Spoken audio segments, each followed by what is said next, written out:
Big news for anyone who loves the history of D-Day. Matt McLachlan Battlefield Tours has just launched a brand new tour that visits the D-Day beaches and lots of other sites in rural France, and all from the comfort of a luxurious cruise on the Seine River. Now, we ran this tour in 2024 and it was a huge success. It sold out in a matter of weeks. So now we've rolled it out again for 2025. But this time, there'll be 3 departures in June, July and September, giving you 3 times the opportunity to join us. The cruise is on board the luxurious Amadeus Diamond and begins and ends in Paris. Over 8 days, you'll enjoy the history, scenery and culture of the beautiful Seine River. But as an exclusive offering just for our passengers, you'll enjoy 2 full days touring the D-Day landing beaches in both the US and British sectors, plus daily seminars on board the ship that unpack the history of D-Day. And like all our tours, you'll be hosted by one of our expert historians who'll bring the story of D-Day to life.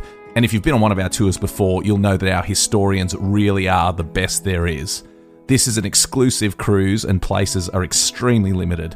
Visit battlefields.com.au to book your place today. Ryan Reynolds here for, I guess, my 100th Mint commercial. No. I mean, honestly, when I started this, I thought I only have to do like 4 of these. I mean, it's unlimited premium wireless for $15 a month. How are there still people paying 2 or 3 times that much? I'm sorry, I shouldn't be victim blaming here. Give it a try at mintmobile.com/switch whenever you're ready. $45 upfront payment equivalent to $15 per month. New customers on first 3-month plan only. Taxes and fees extra. Speed slower, about 40 gigabytes. See details. When it comes to weight loss, no 2 people are the same. That's why Noom builds personalized plans based on your unique psychology and biology. Take Brittany. After years of unsustainable diets, Noom helped her lose 20 pounds and keep it off. I was definitely in a yo-yo cycle for years of just losing weight, gaining weight, and it was exhausting. And Stephanie. She's a former D1 athlete who knew she couldn't outtrain her diet, and she lost 38 pounds. My relationship to food before Noom was never consistent. And Evan, he can't stand salads, but he still lost 50 pounds with Noom. I never really was a salad guy. That's just not who I am. Even through the pickiness, Noom taught me that building better habits builds a healthier lifestyle. I'm not doing this to get to a number. I'm doing this to feel better. Get your personalized plan today at Noom.com. Real Noom users compensated to provide their story. In 4 weeks, the typical Noom user can expect to lose 1 to 2 pounds per week. Individual results may vary.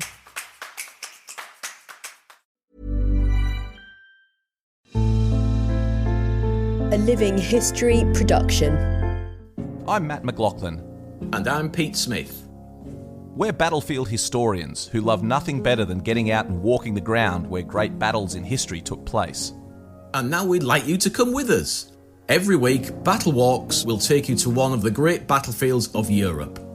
As we walk the ground, we'll dig through the pages of history. We'll uncover the secrets of the battlefields, and most importantly, we'll tell the stories of the people who fought and died there. Welcome to BattleWalks. Hello everyone, welcome again to BattleWalks as we stroll across the great battlefields of Europe. Thank you so much for your support in recent weeks with the podcast. It's just gone from strength to strength. And thank you to everyone who has left us reviews. The way that people find the podcast is by reading reviews, particularly on Apple Podcasts. So thank you so much for those that have gone to Apple Podcasts and contributed. And if you would like to help us out as well, please do the same. Go to Apple Podcasts, leave a 5-star review, and write a few kind words about us. It's very much appreciated and helps other people find the podcast. Today, we're back to the Somme, a bit of a favourite place for Pete and I. We're going to focus again on the great battle of the Somme, the opening days, some of the great wheeling manoeuvres that took place during that confused and very bitter fighting of the opening days of the Battle of the Somme. I suppose I should introduce my co-host. Pete, welcome back. Thank you, Matt. Good to be with you, and the weather's improving, which is good news.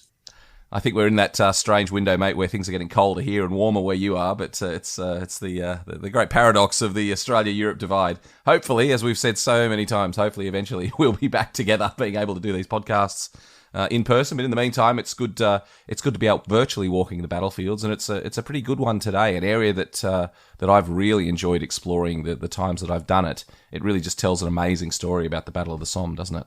Well, it does indeed, and it's one I know very well because the Ulster Tower has a little visitor centre, and the curators are good friends of mine, and they normally do tea and coffees. Now we have to do distance tea and coffees as we do at these terrible times, but it's a place that I regularly go up to have a catch up with some of the other guides and friends in the area.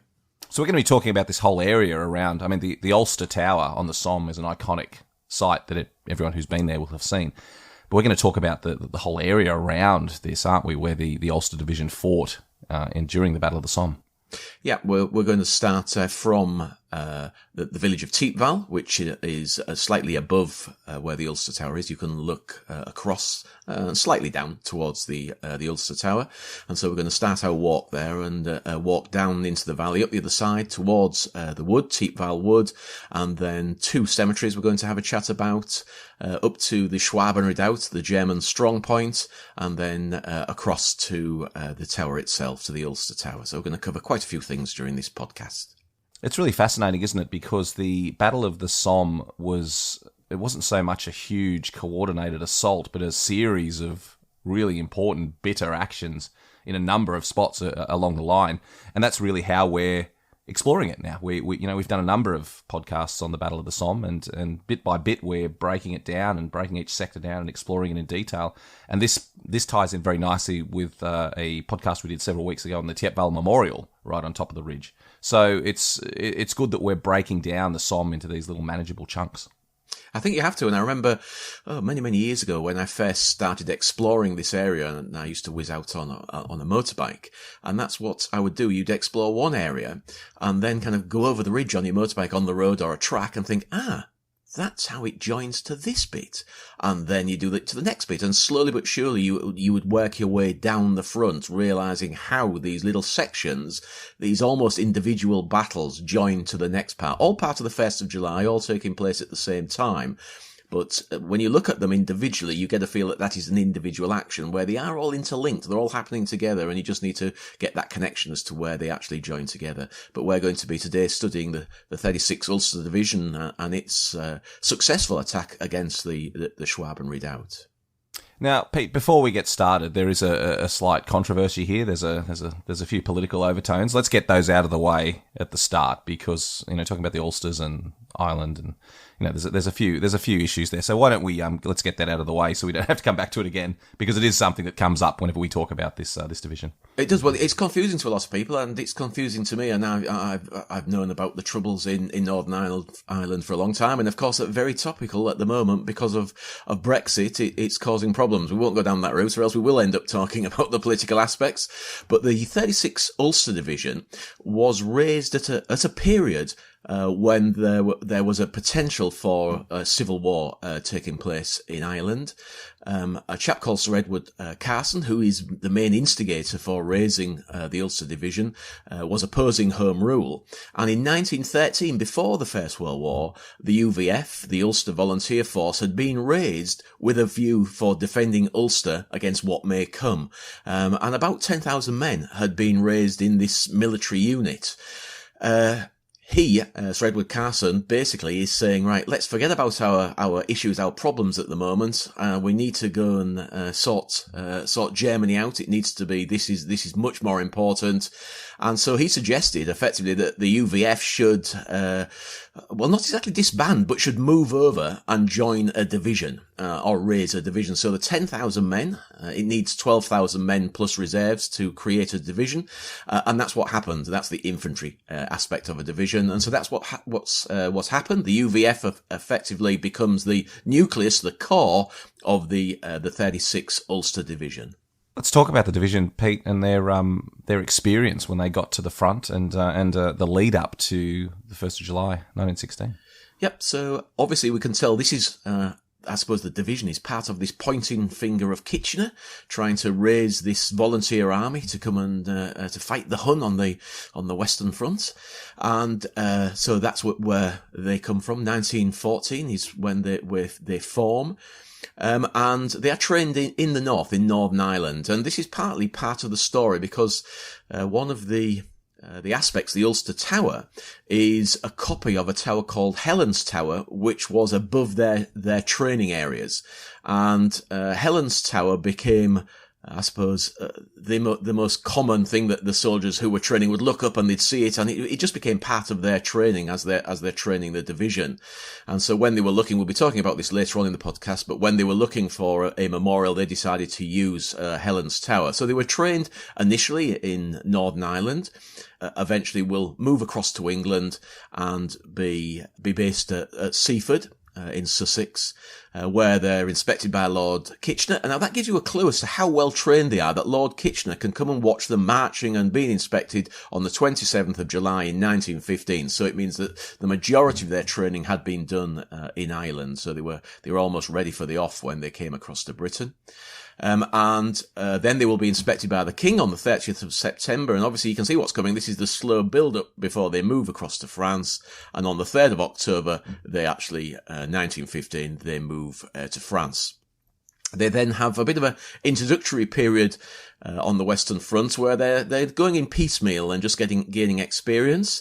And then they're going to be pulled out of the line again, and a lot more training behind the lines, as were most of the volunteer battalions and divisions that include the volunteers. They are going to be trained within France, and then in 1916, on the 7th of February, they actually move as a division into the front line.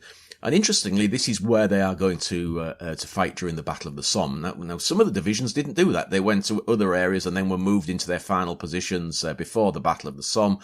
But the Ulster Division always is, when it's moved into the front line, it's around Thiepval Wood and the River Aunc, which we're going to talk about. We will see it when we get to the Ulster Tower. And that's the area that they're going to be moved in on the February of 1916. It surprises me how early that was, Pete, that they spent a good solid 5 months in the trench system before the Battle of the Somme.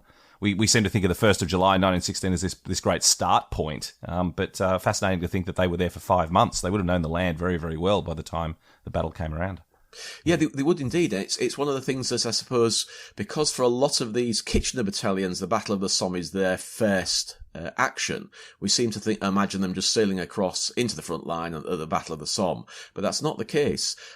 Some of them regularly, I suppose, around the French Flanders in that very low country. That's where they tended to be put into the line for experience, and then when the French requested that we should extend our line into the area of the Somme and the Somme ridges, this chalky, I suppose, chalky downland, then that's where they eventually will be moved into that area, and that's where the Battle of the Somme takes place, in this chalky downland. But initially, a lot of the Kitchener battalions started off in the Flanders, the very, very flat area that a lot of us associate with the battlefield.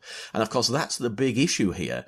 There's a lot of people who don't know the battlefield and read a lot, so you get a mental image of black and white flat landscape covered in mud with nothing there at all. Well, this is very different. This is rippling, rolling chalk downland with rivers in between, deep valleys.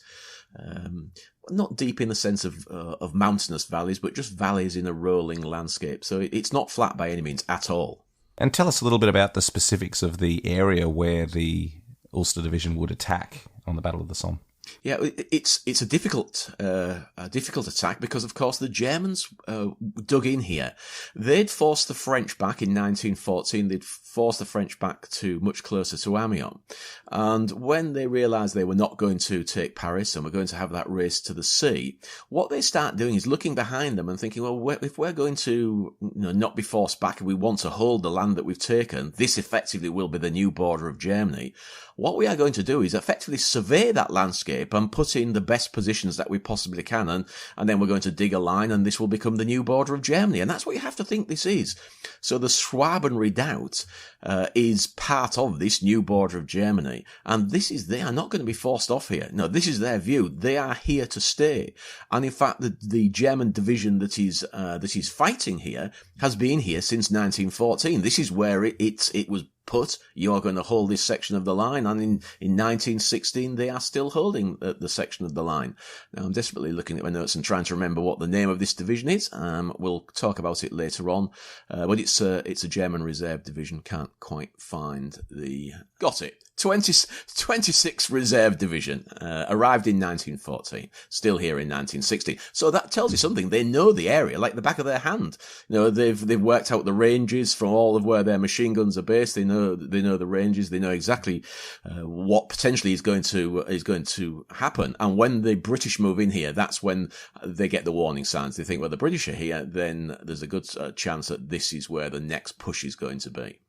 Well, before we begin the walk, Pete, why don't you just give us a little bit of an overview of how the Ulsters went in the attack here on the 1st of July?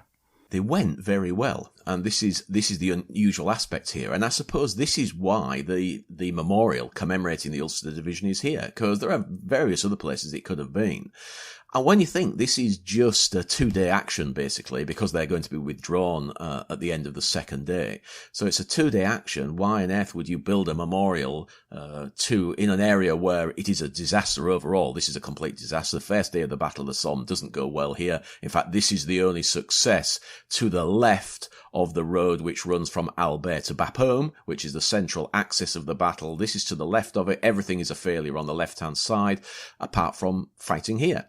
So that's the key. That's why it's seen as a great success for the Ulster Division. Unfortunately, on both sides of them, the divisions on either side fail, which means that the German guns can be turned onto them from either side. So they get flanking fire during their attack. We'll talk a little bit more about the push to try and take the Schwaben Redoubt, but it is taken.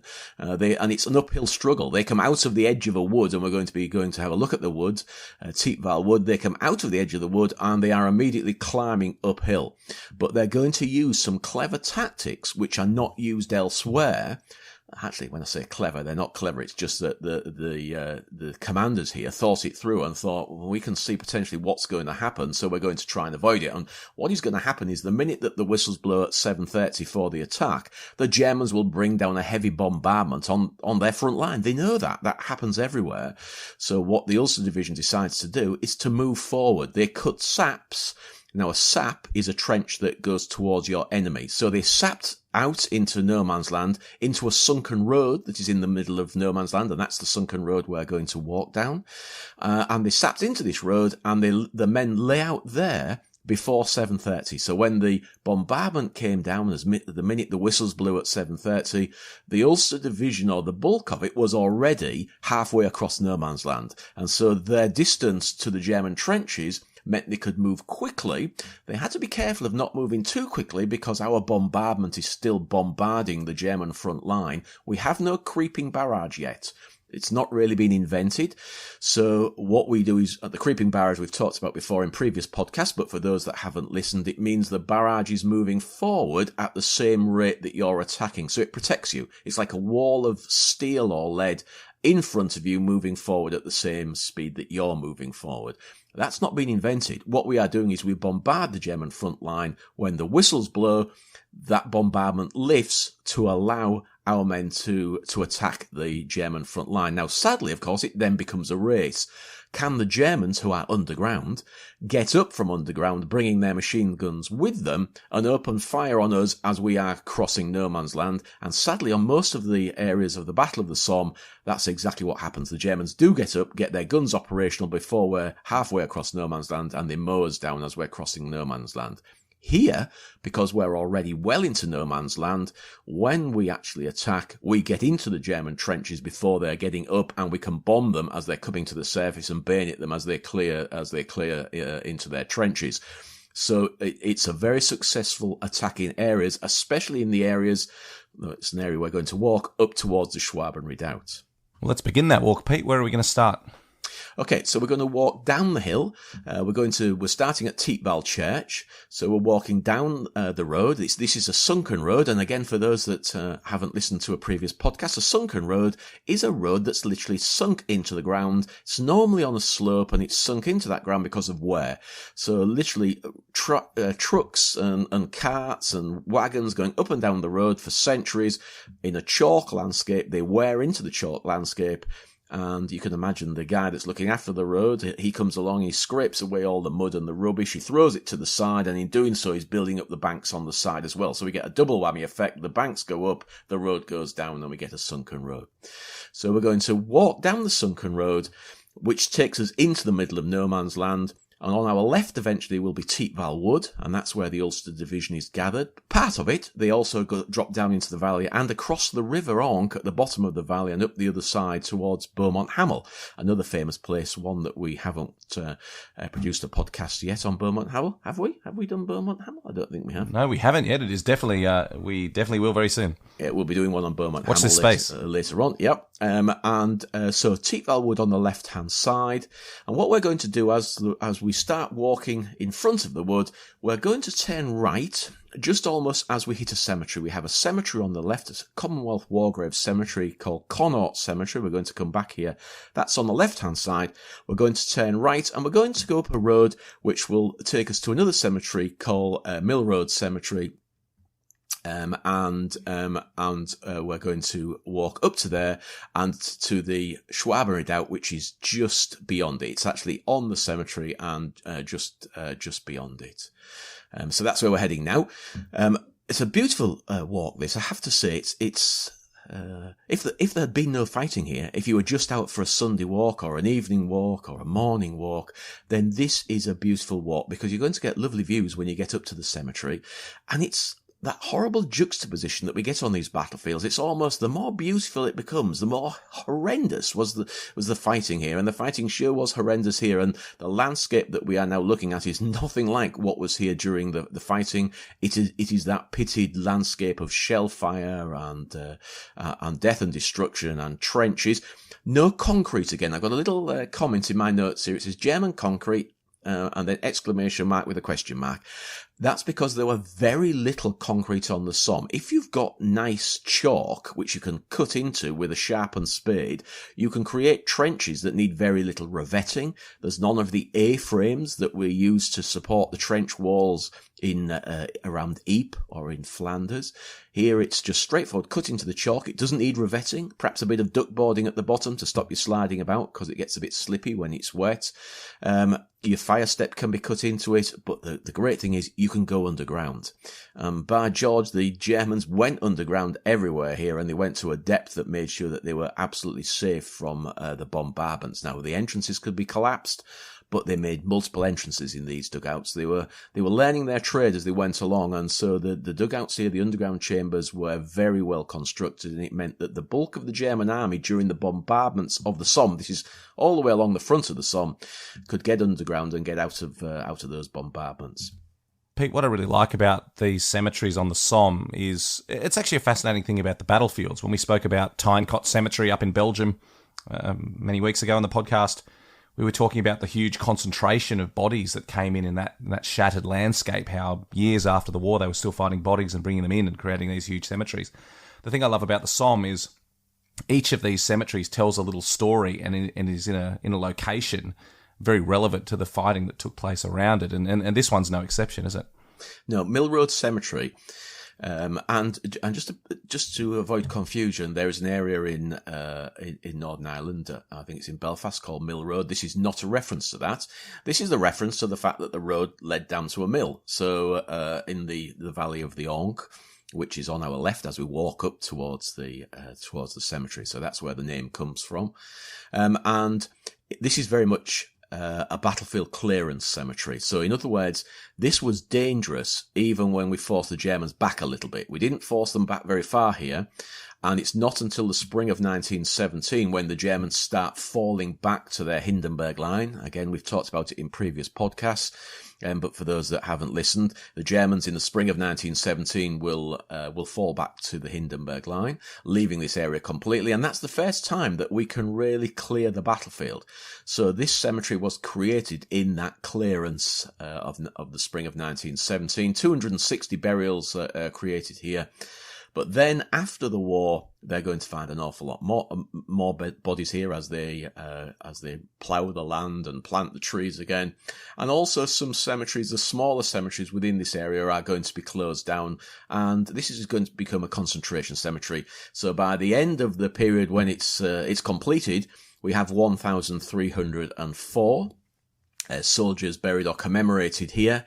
But sadly, again, and you always have this when you're bringing bodies in from elsewhere, they tend to have lost their identities. So 815 of those soldiers brought into this cemetery, actually, we don't know who they are. So they're not identified individually. They'll be identified sometimes by a regiment, but not identified individually.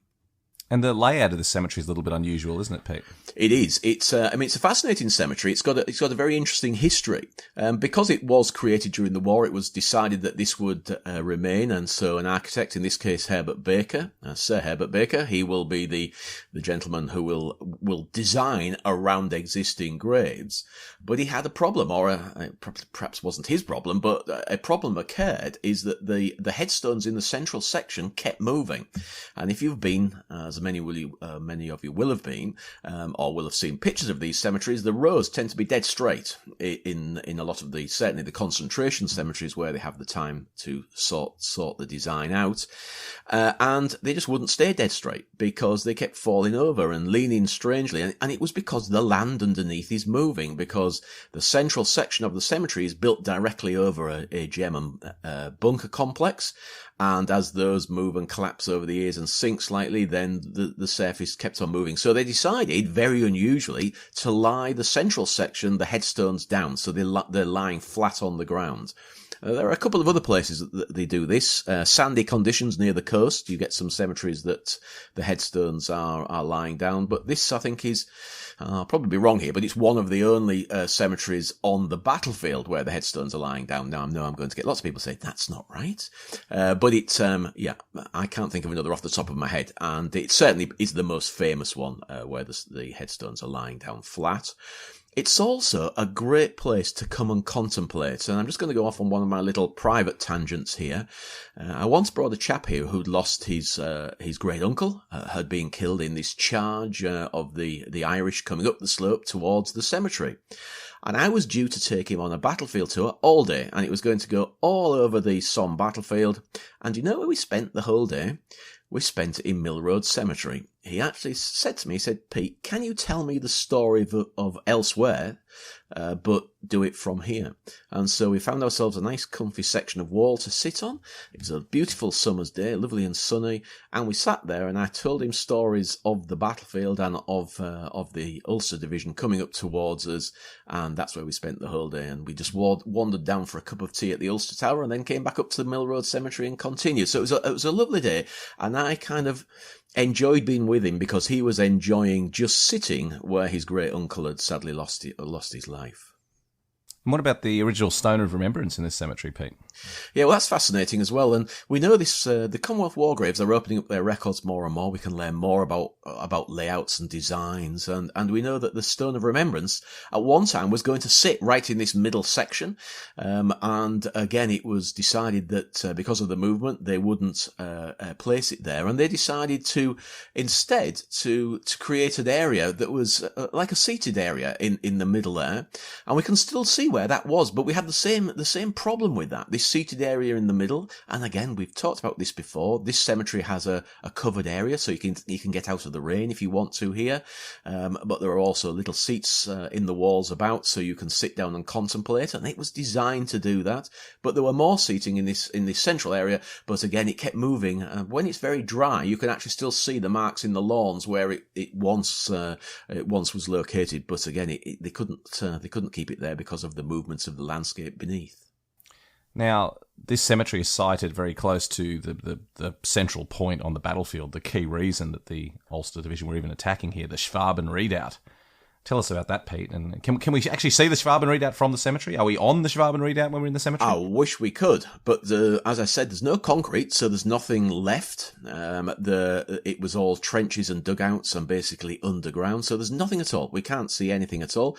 Obviously, if you walk carefully, and I'm going to be doing a podcast about this later on. Literally, I enjoy walking the battlefields for reasons that I will explain during the podcast. But you can walk on the landscape, and you really do get a feel of what was going on by what's left in the landscape. You don't need a metal detector, you don't need a shovel or a spade, you just need a Mark 1 eyeball, and you need no crops to be in the field, and you can walk, and you can still see the cartridges piled in areas where the Maxim guns were firing from. So that's the only clues as to what was happening here.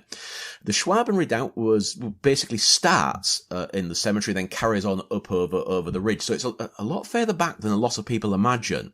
And you begin to realise that there was quite a distance, and to get to the Schwaben Redoubt, there were trenches in front of it that are not strictly speaking part of it that you had to take before you could get to the Schwaben Redoubt. It wasn't a front line position. It's the height and the view is what makes it such a difficult position to take. So we can walk in the right times and go and have a look, but there's actually not a great deal to see. Now, I'm just going to read an excerpt from a book called The Old Front Line by John Mansfield, who is visiting this area in 1917 after the Germans have fallen back to the Hindenburg line. And I'll just do his description of what he could see at that time. At the eastern end of the causeway, the old mill road rises towards the Schwaben Redoubt, so it's coming up from the river. All the way up the hill, the road is steep, rather deep and bad. It is worn into the chalk and shows up very white in sunny weather. Before the battle, it lay about midway between the lines, but it was always patrolled at night by our men, hence that's why the Ulster Division could move into it before the attack. The ground on both sides of it is almost more killed and awful than anywhere in the field. On the English or southern side, we should be saying Irish really here, distant from 100 to 200 yards is the shattered wood, burnt, dead and desolate. On the enemy side, at about the same distance, is the usual black enemy wire, much tossed and bunched by our shells, covering a tossed and tumbled chalky and filthy parapet. Our own old line is an array of rotted sandbags filled with chalk flint, covered in burnt wood. One need only look at the ground to know that the fighting here was very grim and to the death. Near the road and up the slope to the enemy, the ground is littered with relics of our charges, mouldy packs, old shattered scabbards, rifles, bayonets, helmets, curled, torn, rolled and starred. Clips of cartridges and very many graves. Many of the graves are marked with strips of wood torn from packing cases with penciled inscriptions. An unknown British hero, in loving memory of Private so-and-so. 2 unknown British heroes, an unknown British soldier, a dead Fritz. That gentle slope to the Schwaben is covered with such things. Passing these things by some lane through the wire and clambering over the heaps of earth which were once the parapet, one enters the Schwaben, where so much life was spent. As in so many places on this battlefield, the first thought is, why they were in an eyrie here, in other words, a high place of viewing point. Our fellows had no chance at all. There is no wonder then that the approach is strewn with graves. So this is at the period when the graves have not been gathered together, and this cemetery that we're standing in has been created. Just such a graphic description, isn't it? Really the first battlefield tourists were those soldiers that came to these famous battlefields in the years immediately after the fighting. I know a lot of Australians went to Pozieres in 1917 as well for the same reason, to walk the ground of the sites of these famous actions. Really quite extraordinary. I think it is extraordinary because, of course, they're going to be involved in many cases in epic actions in their own right, and I think they needed a bit of knowledge and a bit of feeling of what it must have been like. You get from looking at an old battlefield, well, a not so old battlefield, and so I think that's why they came. Just before we move on, Pete, just touch on the word redoubt, because it's an unusual word. It's a military term. What actually is a redoubt? Yeah, a redoubt, however you want to say it. I always say redoubt, but I may be wrong. It's a defended position that's got all-round defence. So in other words, it's not really got a back.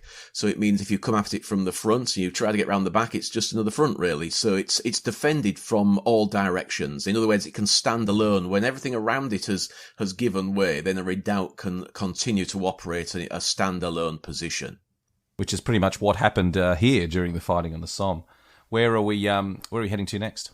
Yeah, so we're going to walk back down the road again onto the sunken road, and we're going to just cross over and shall I decide? Shall we go into the wood first, or shall we go and have a look at the cemetery?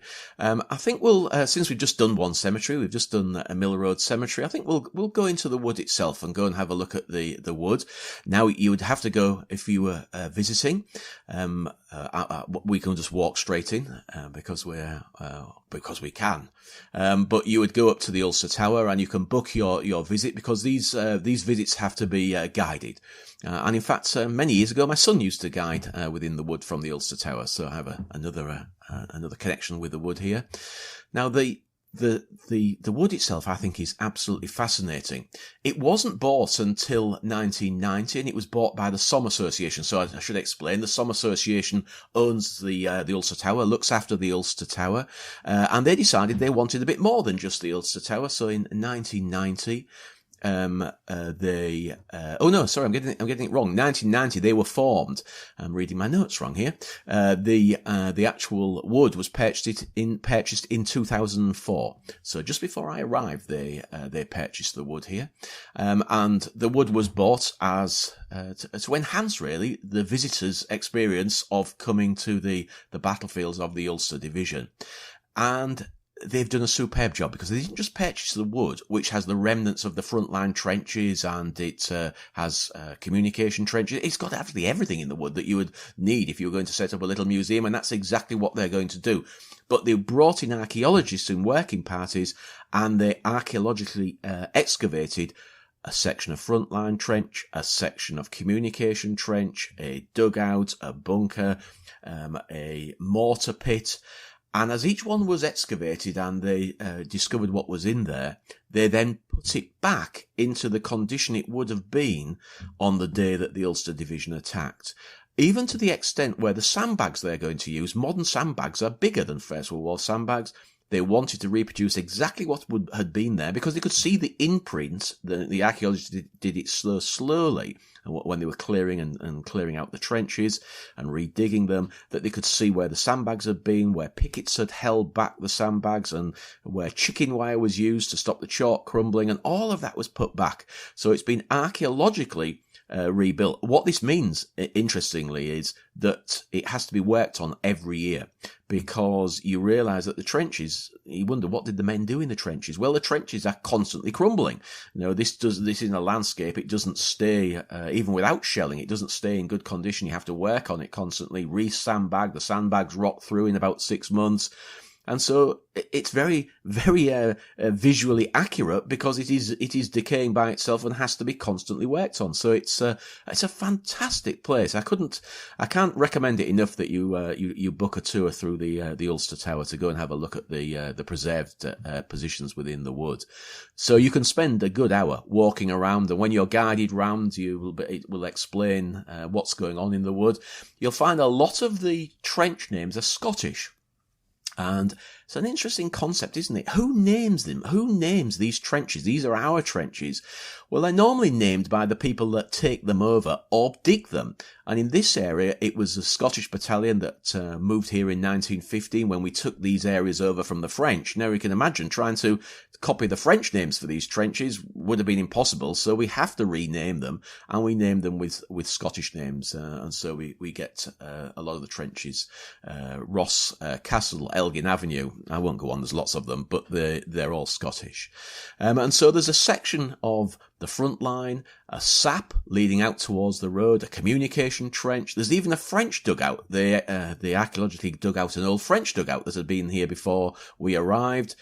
There's also a dugout where a brigadier called Crozier was supposed to have been based.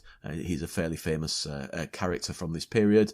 A trench mortar position, which is, if you haven't seen a trench mortar position, and one of the best places to actually see one is to watch the film called the Battle of the Somme, produced at the time, and that shows one of the trench mortars being fired. And again, my grandfather involved. He was supplying ammunition to the trench mortars, so there's another connection for me here.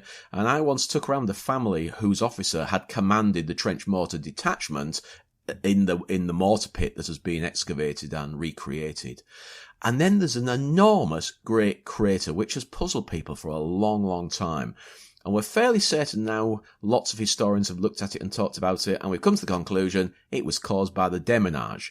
The people clearing the battlefields in the 1920s, 30s, and still clear them, and we believe that they've packed lots of explosives into an underground bunker here, and then detonated it to get rid of it, and it created an enormous crater, because it's not marked on any trench maps. So the only real explanation is it was created after the war, and that's the only reason that it could be created is by explosives. So it's well worth exploring.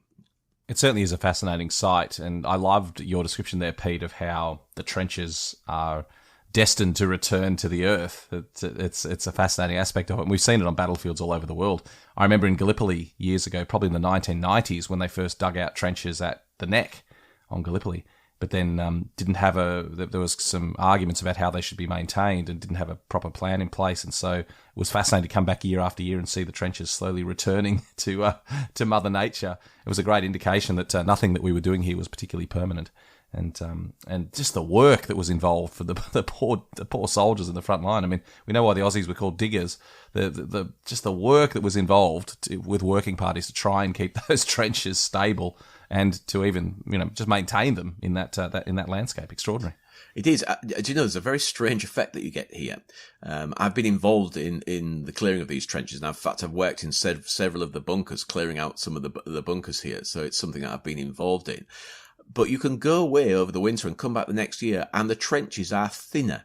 And you look and you think, how is that happening? And the squeezing, they actually literally squeeze together slowly. This is chalk. And you're thinking, how does it move? But it does. And they get closer together. It's just extraordinary.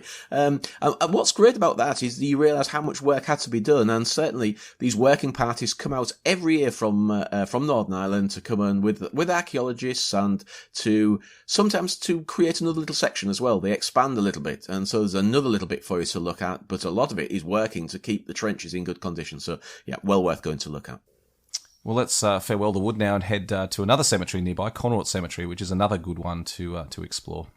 Well, Connaught Cemetery is, I have to say, the very first time I came to this area and saw Connaught Cemetery, and I thought it's going to be full of Irish, because of where it is. It's right in front of the wood, so effectively it's in between the sunken road, which they move out to, and their frontline trenches. And so you'd expect it to be full of Irish. Well, there are an awful lot of Irish soldiers buried in here, but there's everybody else as well. Once the Ulster Division had left after their 2.5 days in the front line, just over 2 days, then other people moved in. They had casualties. They're buried here, and again, this became a concentration cemetery. So it only had 228 burials at the time of the armistice, when at the end of the war. It's now got 1,268, of which half are unknown. Again, so we have that terrible figure of half the guys that are buried here are unknown. It's a beautiful cemetery because it's got the wood as a backdrop. You can hear the birds and in the wood and the pheasants, and there's boar in the wood as well. Occasionally, if you're very there in the morning, you can hear the boar sniffling about in the wood. And then from the cemetery, you look up and you're looking up to your slight left to the Ulster Tower, which is right on its way up towards the Schwaben Redoubt, and you can see Mill Road Cemetery. It's just a fantastic place. I also have to say that some time ago now, they widened the road to make it much easier to park. It used to be a little bit fiddly to park. It's a very thin, sunken road. And there's a very moving aspect of that widening the road. And it was done in 2013. It was done really as we approached the centenaries of the fighting on the Somme battlefields, or the battlefields of the First World War. And of course, wherever you dig something new in this area below the normal plough area, then you're liable to hit the remains of soldiers. And sure enough, they did, as they widened the road right in front of Connaught Cemetery. So literally in the corner of Connaught Cemetery, but on outside of the cemetery wall, they found the remains of the soldier. And unbelievably, he was identifiable because his identity disc was still there. So Sergeant David Harkness Blakey, MM, Military Medal of the Royal Inniskilling Fusiliers, killed on the 1st of July as he climbed out of his trench. In fact, in his records, he was last seen badly wounded on the German wire. And he was discovered, and lifted him over the wall, and he now is in the cemetery with a military headstone, a Commonwealth War Graves headstone. They also found 2 other soldiers. They were identified regimentally. They're also buried in the cemetery, but sadly, no chance of identifying them individually, so they're buried beside him as well. At the same time, they found the gas shell, which the digger hit and set off, and everybody that was involved in it had to do a runner as it went shh. You don't hang about if gas is leaking. They still find gas shells in this area as well. So it's anytime you dig in these areas, then it would be almost unthinkable for you not to find something, or sadly, occasionally somebody. As I say, Sergeant Blakey is now buried in the cemetery, so it's lovely that he's now remembered. It was a beautiful service where they managed to track down relatives, and they came out for his burial. Isn't that just an ominous statement, Pete? Last seen badly wounded on the wire. Yeah, that is. That conjures up all sorts of images of his sad end, and being. I've read accounts of that first day on the Somme, and the poor Brits getting tangled in the German wire, and then the Germans, after having no one else to shoot at, then kept their fire up at the people tangled in the barbed wire. Just horrific. I mean, there's nothing. We've got to keep reminding ourselves whenever we do these podcasts that there's nothing glorious about anything we're doing here. It's a tale of misery, pain, and sadness in so many cases. But that's why it's important to remember. It's why it's important to stand in that cemetery next to Sergeant Blakey's grave and just give him a few thoughts, the poor bugger, about his sad end on the German wire. Horrific. Yeah. And I think it's great to be thankful that people care enough when they've hit these human remains to be careful and to exhume them and hopefully give some of them that opportunity to have a named place of burial. Because of course his name will be on the Teepval Memorial to the Missing, and still will be on there because the names are not taken off. So he's now got the luxury of being named in 2 locations. His name will be on the Teepval Memorial to the Missing, and he's now got a grave as well. So we can actually commemorate him twice if we want to. Well, now we're going to leave the cemetery and head to the key memorial feature on the battlefield, the Ulster Tower. It's quite a striking memorial. Often when I'm leading an Australian tour, we usually don't stop there. But we point it out every time we go past because it's quite an extraordinary sight in the middle of the Somme battlefield. It is, and I think it's important for several reasons. It's got good facilities, and from some of my previous podcasts, facilities crucial on the battlefield. It's also got good coffee, or tea even. In fact, they have a brand of tea that comes from Northern Ireland, which is very good. So you can get a good cup of tea and use the facilities. It's a great place to sit down in the summer. It's a fantastic area, and historically just amazing, to actually be there. We've produced a podcast on the Australian National Memorial at Villers-Bretonneux, and that was the last of the large memorials, the national memorials to be created, not completed until 1938. Well, this is the other end of the stick. It's not a national memorial; it is just commemorating the Ulster Division. But for a lot of people in Northern Ireland, certainly this is something that they would percolate to as their major memorial, and. It's the first memorial to be completed. Extraordinary. Actually inaugurated on the 19th of November 1921. So to say they got it up quickly would be an understatement. They actually purchased the land. Now the French government didn't exactly give land. Well, it did. It gave it in perpetuity. In other words, it's for forever. It's yours. You can use it for forever. Actually, it's still part of France, but you can use it for forever. Well, this is not that. This was actually bought by donations. Irish people got together and they paid for it, and they then built their memorial. And it is a fantastic memorial. Sadly, in some ways, you can no longer walk to the top. Actually, I'm not so sure that that's not such a good thing. It's a very small area at the top, and lots of people going up there. Lots of people visit. I think it would look a bit odd with people up at the top of it, so we can't go to the top to get the views. And that was the idea originally, but it's now the caretakers of the site itself and the wood and the visitor centre. That's where they live. It's a fantastic place to live, but they live within the tower itself. We have a little, it feels like a chapel almost. It's a little chapel on the first floor. So as you go in, and then it's their accommodation the next two floors up. It's a beautiful place. As I say, a copy of Helen's Tower. in Northern Ireland. I had the luxury a few years ago. Not luxury, that's not the right word. I had an opportunity a few years ago to visit Helen's Tower. They were renovating it, to go inside and to see how similar it is to the Ulster Tower. I know the curators and the previous curators of the Ulster Tower, so I've been into their apartments a few times, and it is. It's actually slightly smaller than Helen's Tower, but it's still a fantastic location. So inaugurated in 1921. And by Field Marshal Sir Henry Wilson. He was the guy that opened it. And it goes right the way to almost the end of the war. On the 17th of November, so almost a year after the ending of the war, 11th of November in 1918, 17th of November 1919, it was proposed at the Town Hall in Belfast that this memorial should be built, and it was very quickly. It's interesting, Pete, the climbing up to the viewing platform at the top, the outside part. I've only ever been up there once, but I was fascinated when I was up there to be pointed out to me that there's a swastika carved into the stone up there, obviously left by a German soldier during the Second World War. So imagine that's a really fascinating and bizarre chapter of history, that you've got these German soldiers reoccupying the ground that their fathers fought so desperately to hold. And now they're coming back triumphantly 20 odd years later, and touring the sites, making their way around, visiting all these sites, and in some cases like this one, leaving their mark.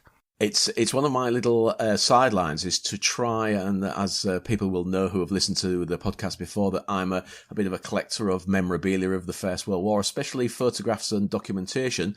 And I've tried to get pictures of German soldiers standing in front of First World War memorials or cemeteries, because it's a very strange juxtaposition to see them back and looking at our cemeteries.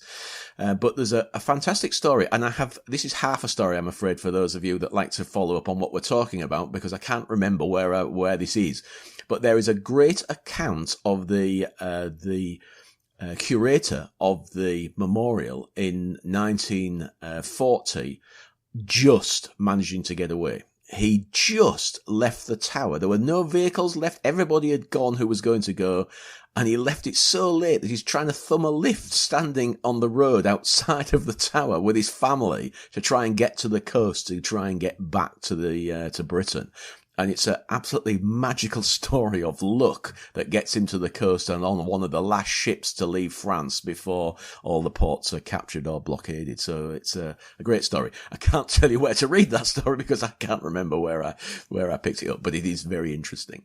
We were talking about the graffiti left by the German soldier, and I've probably mentioned this on the podcast before, but a few years ago I was recording a documentary at a number of sites, and we spent several days at Bertong Chateau, which was the Australian headquarters during 1918. And during the downtime from filming, and anyone who's ever worked in TV knows there's a lot of downtime, I explored every corner of the massive walls of that chateau looking for graffiti, because I thought over the centuries there must be graffiti, and I found a lot. I found a lot of old graffiti, a little bit from the First World War, but quite a bit again from the Second World War, both British soldiers who had occupied the area in 1940, and then Germans who'd come and occupied it for 4 years afterwards. So again, a little bit of a side note, but it's always fascinating, these little links with the history between the First and the Second World War. And of course, the most famous link between the Second and First World Wars in this area was Adolf Hitler's very well documented visit in 1940, when he came through all these sites and visited his old stomping ground from the First World War. So just extraordinary, the connection only 20 years down the track. Well, there's an odd little connection from today. Today, I've been literally visiting V1 sites, and one of the things I also do is I look at any chalk-built churches, and a lot of the churches in the rear areas here are made of chalk, and I've been looking for graffiti on the sides of them. And I've been with Nigel Stevens, who's actually the curator at the Ulster Tower today as well. So I've actually so very relevant to what we're talking about today. And interestingly, we found an American aero squadron's signatures of a couple of chaps serving in an American aero squadron had signed their names in pencil on a church wall, and it's up under the eaves almost, and it survived. So I've got a little bit of research to do tomorrow. Absolutely extraordinary, Pete. Like always, I'm jealous of the history that is literally right under your nose.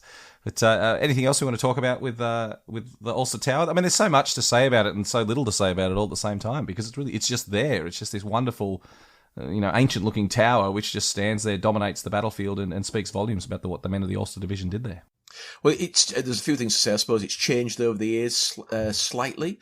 There was an Orange Order memorial that used to be on the side of the road, and we're going to talk about the Orangemen, fairly famous in the north of Ireland, a Protestant organisation. Their memorial is now moved up close to the tower, just tucked in behind the tower, so there's that to look at. There's also a memorial as you come in commemorating the 9 Victoria Crosses that were awarded to men of the Ulster Division during the fighting on the Somme, 3 of which were awarded on the first day, so the day we've just been talking about. Again, the Ulster Division was awarded 3 Victoria Crosses, or men, should I say, serving in the Ulster Division, awarded. I'm just going to mention them at the end. Also, a few things. The trees have changed. There used to be a line of trees heading up to the tower, and each one of those trees, as you walked up the track to the tower, had been paid for by a family, and they had a plaque. A little brass plaque at the bottom of it. All of those plaques were found recently. That the trees were cut down, and when the trees were cut down, and we're not quite sure at what period the trees were cut down and the plaques were actually removed, but they were rediscovered a few years ago, and that was quite interesting to see who had donated money to have their trees planted in the wood itself. And just a fascinating little story. In the last, I suppose, in the time I've been here, so in the last 20 years, I know of 2 cases of girl sovereigns being found in the fields around the Ulster Tower. And we think that one of the officers probably went into action with some girls stitched into his tunic somewhere in case that he was captured and he could buy his way out, or that's the only thing we can think of. But certainly, I'm aware of 2 girl sovereigns being found around the Ulster Tower. So an interesting little by the by. I keep my eyes open. You never know. Victoria Crosses. Who was awarded the Victoria Cross? Well, there's probably one of the most famous Victoria crosses awarded on the 1st of July, and in fact it's the first one to be awarded. William Frederick McFasdene, known as Billy McFasdene, he was awarded the Victoria Cross. Unbelievably bravely, he dropped or knocked over by accident a box of grenades, and 2 of the pins came out of them, and he threw his body onto the grenades and was killed. But in doing so, he saved the lives of multiple men who were sitting around him, and he was awarded the Victoria Cross for that unselfish act. Robert Quigg was also awarded the Victoria Cross. And we haven't got time to read all these citations, so I'm going to leave other people to look them up if they wish to. And Eric Norman Franklin Bell, who was a captain in the 9th Battalion Royal Enniskillen Fusiliers, he was also awarded the Victoria Cross, and these were all awarded around where we stand now. But the 9 are all named on a big stone that was put on the approach track up to the tower a few years ago. I tell you what, it's one thing to win a Victoria Cross by taking on the German army and capturing machine gun positions and single-handedly saving the day. It's another thing entirely to throw yourself onto a grenade just before it explodes to save the lives of the men around you. Absolutely extraordinary bravery, and what a well-deserved Victoria Cross. It was indeed, and certainly it's well known because the King also said, again looking at my notes quickly, this is what the King said: "It is a matter of sincere regret to me that the death of Private McFasdene deprived me of the pride of personally conferring upon him the Victoria Cross, the greatest of all rewards for valour and devotion to duty." And that was signed by the King. So it's his Victoria Cross was well deserved. And I must apologise if I'm pronouncing his name wrong. I always have a problem with his name. It's a difficult one. Where I grew up in West Wyalong, the spelling was slightly different, but McFadgen was a very common name in the district. So it may well be a variant of that, but it's an unusual spelling. I know. I always pronounce it wrong, so I know there'll be people going, "What is he saying?" But anyway. I blame my Yorkshire. Let's not let that take away from his my Yorkshire accent. very brave act. Yeah. We're nearing the end of the walk now, Pete. There's only a couple of other minor little things to look at, and one of them is the Pope's Nose. Talk to me about the Pope's Nose, a site I visited, I think, probably in my first visit to the Somme. I should do a shout-out here to Tom Morgan, who is a dear friend of ours, another guide that we know very, very well, a wonderful guide on the battlefields. And my first visit to the Somme battlefields in about 2002, I think it was, I actually ran into Tom. I'd communicated via email with Tom a lot about the sites I should visit. I ran into him on my first night in the Somme, and he did me a little mud map on the back of a few pieces of paper and napkins and backs of envelopes and things. And I used that to make my way around the Somme battlefield. So I always have very fond memories of this area and just picking my way around the battlefields, following Tom's excellent notes. And the Pope's Nose was definitely one of those sites that I visited during that bimble around the battlefields. Well, the Pope's Nose is obviously, we're going back sadly to the religious divides of Ireland, but the Pope's Nose is a observation position, very often described as a machine gun position, much too small for a machine gun position. It is an observation position that once was literally just where a chap could come up from underground, from the trenches, and he would be inside a concrete viewing platform almost, with a slot at the front so he could look across no man's land. So it's right on the front line positions. It gives you a view into the wood. Sadly, it's lost its cap over the years, but that actually means you can climb inside it, and if you want to, you can stand in it to get a feel of what it was like to be in the German front line there. It's marked on all the trench maps, so we can see it straight away where it actually is, and it's a very rare survivor and a very rare bit of concrete. And I'm quite interested in, for those that have listened previously, in concrete being very good German concrete. This, so it still survives today. It's literally just at the edge of a track, so you can quite easily see it. At the moment, you can see it very clearly because the crops are still low. In a few months, you won't. It'd be a bit more fiddly to find. I can't imagine what it must have been like being inside a concrete dome like that with bullets and bits of shrapnel and stuff pinging off the outside. Just extraordinary what the men did during this war. Interestingly, the Germans who got those type of jobs actually wore body armor, so he would have probably been wearing a breastplate, an armored breastplate, and a brow plate on his helmet, which made the front of his helmet bulletproof as well. So they did try to enhance their chances of surviving inside one of these concrete positions. Just unbelievable, isn't it? You occasionally see those bits of armor still turn up from time to time. I know that at La Tommy Cafe in Pozières, there's a full set of German armour there that Dominic has found somewhere on the battlefield, but just extraordinary relics. I'm going to tell you a funny story. No, it's just because it's worthwhile. It's very comical. I, for many years, ran a bed and breakfast here, and one of my guests found a big lump of one of these chest armour, but he had no idea what it was. And he opened the back of his car up and he said, "Pete, I've got all this stuff in the back. I think most of it's bits of tractors and stuff." And I said, "Oh yeah, it's all bits of tractors." And I saw it and I thought, "Oh, God, shall I tell him it's a bit of a tractor and he'll leave it here and then I can add it to my collection?" I couldn't do it in the end. I had to tell him what it was. And I've always regretted that I didn't lie and say it's a bit of old tractor. It's not part of the body armour. But he went away very, very happy. And I've never seen anybody find one since.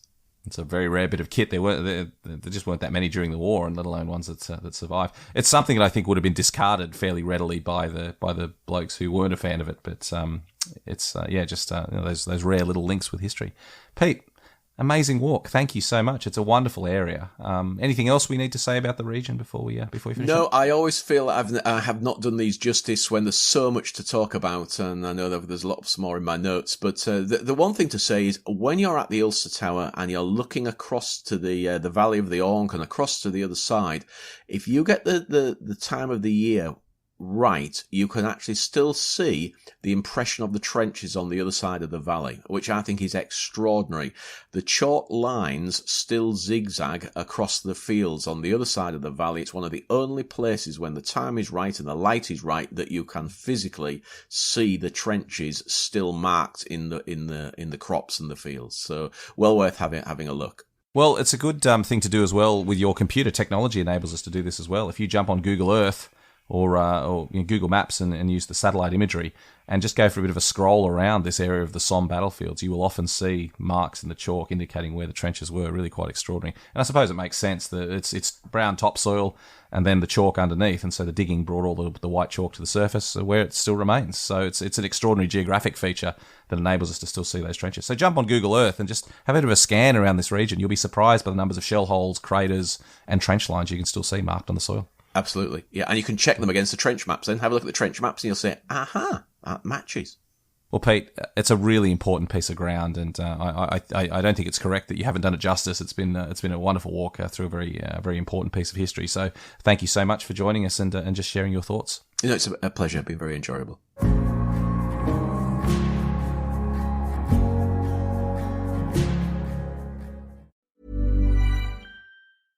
At Leidos, a brilliant mind is smart, but a brilliant team is smarter.